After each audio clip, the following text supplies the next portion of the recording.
Bonsoir à tous et bienvenue sur Africa Connect, votre chaîne d'actualité africaine. Aujourd'hui, le PDCIRDA lance un débat intense sur le plateau, une discussion qui fait déjà réagir. Que s'est-il réellement passé? Restez jusqu'à la fin pour tout comprendre. Et surtout, n'oubliez pas de liker et de vous abonner pour ne rien rater de nos prochaines vidéos. Roger Yuan, vous vouliez réagir tout à l'heure, voilà, c'est votre... Trois choses. Bien sûr, allez-y. Trois choses. Éric Mon Bayala. prédécesseur, Éric Bayala, non, vous nous fixez en parlant des députés, on n'est pas encore député.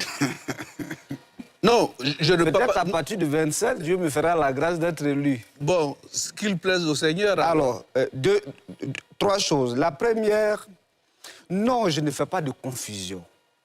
Quand je fais un clin d'œil au dispositif juridique concernant la presse, je dis simplement que, de même que le législateur a créé les conditions pour permettre à nos concitoyens qui exercent ce métier de le faire en toute tranquillité, nos députés, ils peuvent aussi faire cet effort-là pour permettre à ceux qui agissent au nom du peuple, qui parlent au nom du peuple, d'être en sécurité. Parce qu'ici,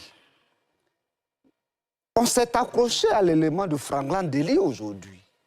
Mais cet élément-là, on peut tout mettre dedans. Tout peut être mis dedans. Donc des efforts peuvent être faits. Mais au-delà de cela, quand j'ai pris la parole, j'ai dit que les acteurs politiques doivent faire l'effort de travailler à l'apaisement.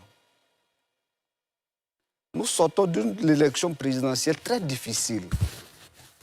Même si pour certains, elle s'est très bien passée, mais pour une partie des Ivoiriens, elle ne s'est pas bien passée. Ce que nous devons faire aujourd'hui, c'est de travailler à l'apaisement. Bredoum Ismaïl est revenu en Côte d'Ivoire parce qu'il estime que la situation a commencé à se calmer. Il faut continuer dans ce sens. La traque, les poursuites, les pressions, je pense que nous pouvons faire l'économie de ces actes-là, au nom de la paix sociale. Parce que les Ivoiriens ils ont assez souffert. Non, honorable Abdoulaye Ben Meïté, nous ne sommes pas des populistes. Ah, très bien. Parce qu'on attend aussi ce vocabulaire. Quand on dit quelque chose qui ne vous plaît pas forcément, ou quand on exprime une opinion contraire, ou qu'on est en désaccord avec vous sur un sujet, vous brandissez le populisme. Le RDR était à l'opposition, a critiqué la gouvernance des pouvoirs qui l'ont précédé. Avant que, à partir de 2011, le RDR, RHDP, soit au pouvoir.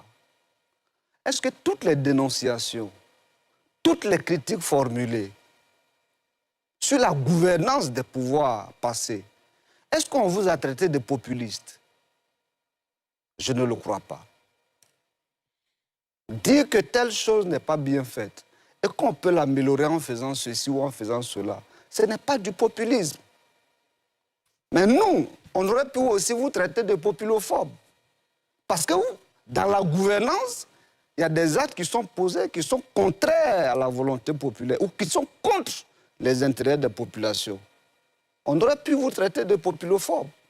Donc ce vocabulaire, à côté du vocabulaire mortuaire que j'ai déjà dénoncé, nous pensons aussi qu'il faut faire l'effort de ne pas aussi être un habitué de ce vocabulaire-là. La dernière chose. Non, nous pensons que des efforts peuvent être faits. Bredoum Ismaïla, je ne pense pas qu'il n'ait pas pu fournir des garanties suffisantes de représentation.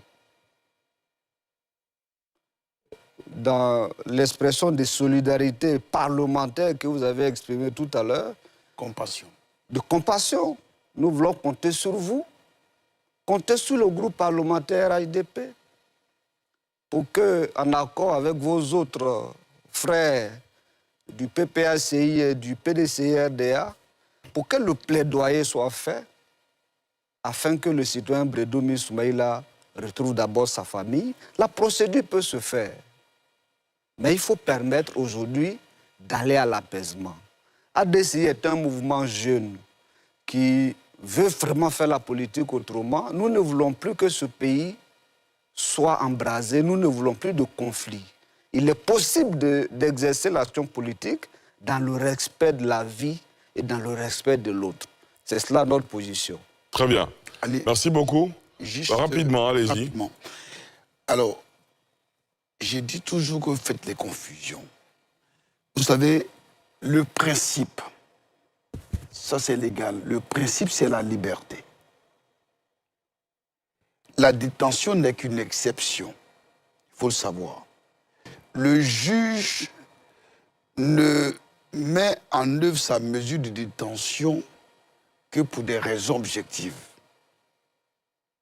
Premièrement, il faut garantir la représentation de la personne qui est poursuivie. Deuxièmement, il faut que sa liberté ne puisse pas préjudicier à l'enquête. Mais vous ne connaissez pas les éléments d'un dossier. Mais d'où vient-il que vous pouvez présumer, subodorer que le fait de détenir cette personne soit illégal? Pour apprécier un dossier, il faut le connaître. C'est ce que je vous dis. Toute autre interprétation n'est que du populisme. C'est ce que je dis. Deuxièmement, il n'y a pas eu de traque à Soumaïla Bredoumi. Mais pourquoi vous ne pouvez pas vous offusquer un instant sur la gravité des infractions dont il est soupçonné avoir commis? Voici la réalité. Nous sommes dans un état de droit. Le téléspectateur, il a fait une observation, il a fait une proposition, mais pour moi, en dépit de l'élection présidentielle qui s'est déroulée comme vous l'avez indiqué, mais j'ai beaucoup de clients en tant qu'avocat qui ont été arrêtés. Il y a des gens qui ont été arrêtés pour des infractions. Mais pourquoi eux et pourquoi pas nous-mêmes les députés? Notre devoir, et c'est dans notre hymne national, notre devoir est d'être un modèle pour chaque citoyen, encore plus aux élus que nous sommes. Mais toutefois, ces propos, je ne veux pas préjudicier à ce qui est reproché à mon collègue. Je dis, je ne connais pas le dossier. Moi, j'ai confiance en la justice de mon pays. Je ne peux pas estimer que c'est de l'abus et que le procès qui va se passer, le procès va se dérouler, les voies de droit existent et il y a un avocat, ses droits sont garantis. Mettez votre avis dans les commentaires et apprêtez-vous pour la prochaine vidéo.